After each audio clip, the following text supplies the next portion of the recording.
Very brave teenager talked in court about the man who held her against her will for more than a year.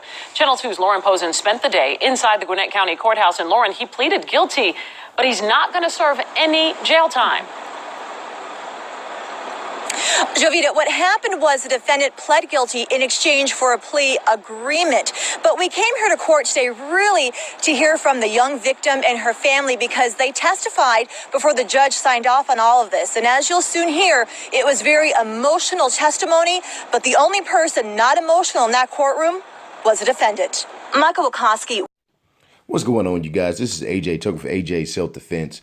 This right here is a picture of the perpetrator in court. Just like the end of the video said, that he really didn't care. I mean, if you can get to look at his face, and I have a little bit of video on his face as well, just no empathy, doesn't really care what he did, and he knows he's pretty much getting off easy. Changed his plea to guilty. The judge accepted it and ruled Wilkowski will serve 10 years on probation and also gave him credit, 8 months for time served in confinement while he was in jail. But before accepting the plea, the court heard testimony from Haley Burns and her parents. The second I left my home, my life was ruined. The North Carolina teen says she met him online and disappeared from her parents' home in Charlotte in 2016. She told the court she was held captive in his Duluth home for an entire year. He lowered my self-esteem greatly and led me to believe I would never be loved or have a proper life if I gained any weight. Burns says.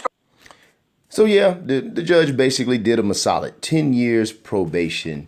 He held the girl captive for a whole year. So he should at least get a year. I mean, you held somebody captive for a day and you go into jail. That guy did it for a year. Greatly and led me to believe I would never be loved or have a proper life if I gained any weight. Burns says Wilkowski tortured her and made her do sexual things for food. I severely mutilated myself, hoping I would become unlovable so no one would hurt me again.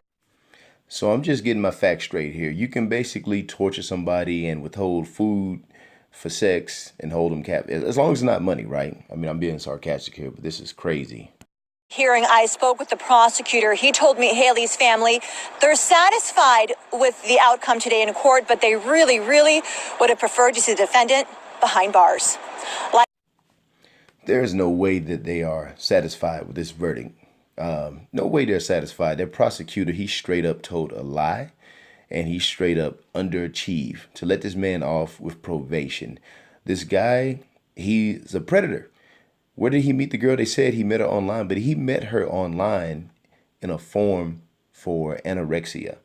So he was basically he was targeting somebody. He knew that he would find somebody in there that he could target and take home. This guy had this stuff pre-planned out. He tortured the girl. There ain't no telling what he did to her. I haven't heard the whole story yet, but I mean, he held her in a dog cage.